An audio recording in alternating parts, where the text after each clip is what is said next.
보면은 원자력 현장이 저게 아까 전에 부속이 뭐 400만 배 이렇게 되는데 아주 첨단 시설일 것 같지만은 사실은 대단히 원시적으로 공사가 진행이 됩니다. 원자력 현장이 저희들 일하는 가령 석유화학단지라든지 일반 발전소라든지 이런 데 비해 가지고 근로 조건이 가장 나쁩니다.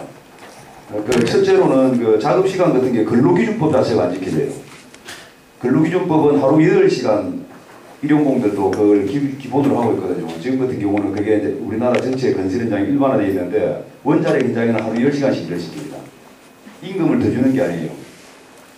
그리고 이런 시간 문제가 있고 특히 이제 토요일이 요즘은 주 5일근 무제가 돼가지고 토요일은 우리 이제 일용공들 같은 경우에 3시까지 하면은 하루 일당을 받는 거거든요. 그렇게 이제 품목표가 나와 있는데 원자력 현장에는 그게 없습니다. 토요일 같은 경우도 평일처럼 일을 하고요.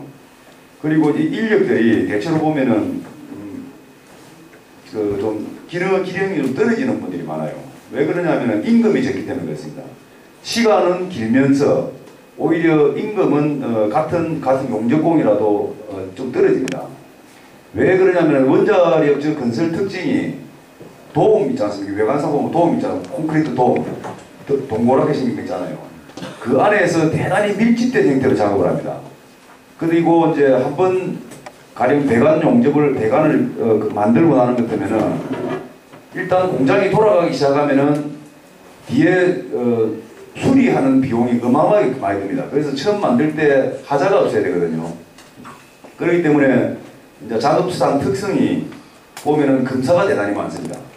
뭘 하나 하는 것 같으면은 감독관들이 와서 정상적으로 그 작업이 도면대로 준비가 되었는지 확인을 받아가지고 작업하고 뭐 이런 특징 때문에 일단은 그 작업 속도가 좀 느리고요.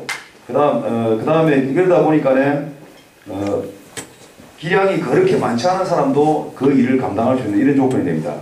근데 이런 것은 괜찮은데 이제 문제는 이제 이 공사를 전반적으로 끌고 가는 사람들의 저희들은 마인드라고 보거든요. 아까 전에 그 고리 1호기 저도 여기서 처음 듣는 얘기들이 대단히 많은데요. 저희들도 느끼는 게 원자력을 건설하면서 업체들 같은 경우는 마치 그 장이 선 것처럼 이야기합니다. 돈벌이 할 수 있는 대단한 기회가 온 것처럼 이런 분위기입니다. 전체적으로. 작업자들 어쨌든 간에 작은 돈 주면서 많이 나올라 이런 분위기 속이 되다 보니까 작업자들도 실제로 보면은 막 적당하게 그 다음에 실제 감독관들하고도 적당하게만 넘어가 버리면은 이런 사례들이 대단히 많다는 거죠. 실시고 이런 게 많죠. 그 다음에 또 이거 보면 한 사례인데 여러분들 저 고리 원자력 있는 그 원래하고 그 주변에 가보시면 3, 4, 5기 공사한다고 보면은 판넬로 지어진 가건물들이 그 보면은 논밭 같은 데 많이 있는 걸 봅니다. 그게 작업자들 숙소입니다. 전국 팔도에서 작업자들이 몰려와 있거든요. 그 기숙사 실제로 들어가 보는 것 같으면은 마치 닭장 같습니다. 좁은 복도에 한 1m 한 20 정도밖에 안 되는 복도에 오른쪽 왼쪽으로 마주보고 방이 쫄쫄 있습니다. 닭장처럼. 거기에 기숙사 방에 사람들이 4명이면 5명이 이렇게 있거든요. 대립이 하나 있고. 그러면 여러분들 어떻게 되냐면은 이분들이 아침에 출근을요 6시 30분까지 현장 도착을 해야 됩니다. 7시부터 작업에 들어갑니다. 원자력이에요. 그러면은 기숙사에서 기상시간이 5시에 일어나야 돼요. 5시에 일어나서 씻고 숙소에서 아침 식사하고 차 타고 이동해서 내리면은 6시 30분까지 걸어서 현장 들어가야 되는 거예요. 그러면 6시 한 40분, 50분부터 아침 체조를 합니다. 그리고 저녁에 퇴근을 하면은 10시간 일을 하지 않습니까? 6시 퇴근해요. 또 잔업 같은 거 합니다. 그러면은 나와서 씻고 저녁 식사하고 그 매점이 있습니다. 그 기숙사 딸린 매점에서 소주 한잔 먹고 하면 9시입니다. 그 다음날 새벽에 일어나야 되면 자야 됩니다. 이 생활을 반복하는 겁니다. 수용소 같은 생활이죠. 이게 이제 우리나라가 이제 그리고 또 한 가지 더 있습니다. 그렇게 일하다가 특히 이제 그 근무 복지 같은 게 근로 조건인데요. 업체들 같은 게 대단히 비인간적이에요. 분위기 자체가. 이런 거를 이제 수력 원자력 같은 데서 그 지도 감독을 잘 해줘야 되는데 심지어는 그 밀폐된 공간에서 여러 가지 용접도 하고 온갖 작업이 다 일어나기 때문에 그 분진 같은 게 대단히 많습니다. 공기가 탁하고. 그러면은 후황 같은 걸 해서 공기를 뽑아내고 또 새 공기를 집어넣고 해서 그게 돼야 되는데 그냥 그대로 강행해버려요. 그리고 이제 안전 마스크 같은 거, 이런 안전 공구도 제대로 지급 안 하는 이런 상황이고. 그 다음에 특히 일하다가 다치는 것 같으면은 업체들이 산재은폐를 강압적으로 대단히 많이 합니다. 다치면은 산재 처리를 해야 되는데 그걸 공상이라 해서 업체들이 산재 신고를 못하게 합니다. 이런 등등. 그래서 이제 이게 지금 현재 그 원자력이 시공되는 현실입니다. 그리고 또 이제 아까 전에 강도 실험 이런 거 할 때 저희들도 느끼는데, 그러면서도 이제 가령 구간별로 해서 공사가 완료되는 목표가 있습니다. 그러면 시간이 늦어진다 하는 것 같으면은 이제 기량이 좋고 해결사들이 투입이 됩니다. 우리 이제 현장에서 말하는 걸로 도급회가 이야기하는 일을 한다는 사람들인데요. 이 사람들이 들어가면은 저희들이 이제 정확한 어떤 그거는 느낌으로 분명히 알 수 있는 것이, 용접 같은 경우도 용접을 하는 어떤 표준 그게 있어요. 가령 100도씨 온도로 어떤 속도로 적당하게 이렇게 용접을 해야 되는데, 가령 한 200도 온도로 이렇게 확 빨리 해버리면은 용접하는 속도는 가령 900은 하지만은 그게 그 쇠에 적정하게 그 매뉴얼에 맞지 않아가지고 쇠 피로도가 생겨서 수명이 10년짜리가 가령 5년으로 된다, 이런 문제가 있거든요. 근데 사실은 이제 급하게 되는 이런 부실 공사들이 실제로는 이거는 눈으로 확인이 안 됩니다.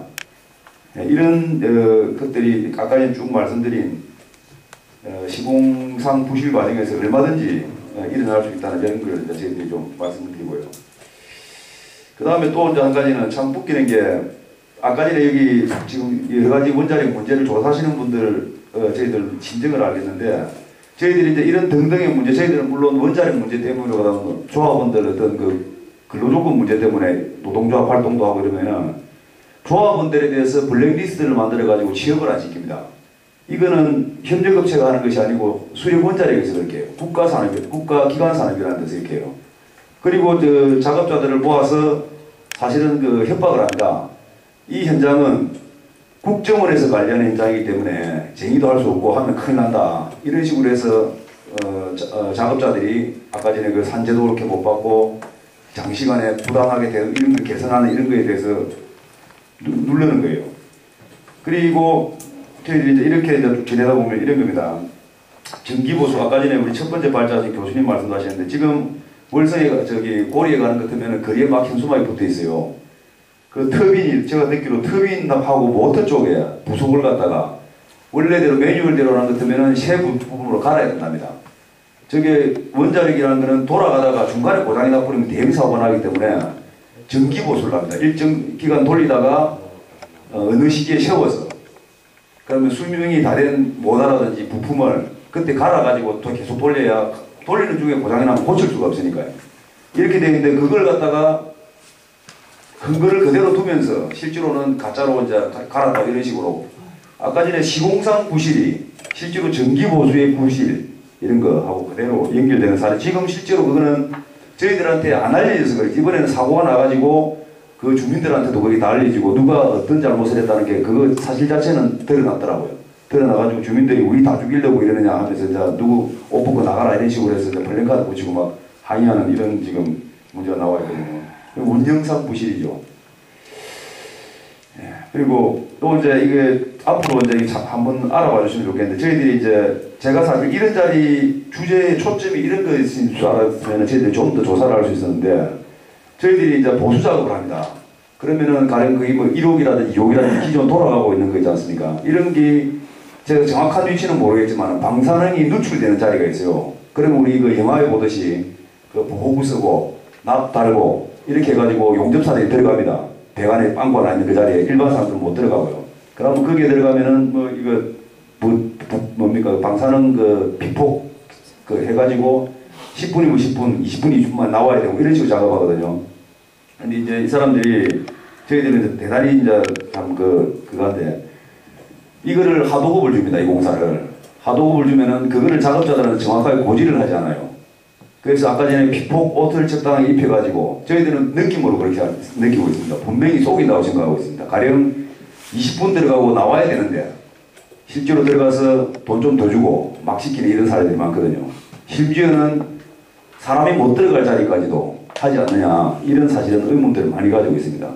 그래서 보면은 원자력이 대단히 비정보에 대한 공개를 하지 않고 있고요. 그리고 지금 저희들이 이제 보면 같으면은 아까 전에 근로시간 이렇게 많이 시키고 작업자들 그렇게 뭐랍니까 후진국적으로 부리고 그런 걸로 해서 공장을 만들어가는 자체가 저희들이 이제 대단히 부실하게 정상적으로 이 위험한 시설이 중요하고 위험한 시설이 정상적으로 안 만들어진다는 걸 저희들이 이제 느끼는 이런 근거가 되거든요.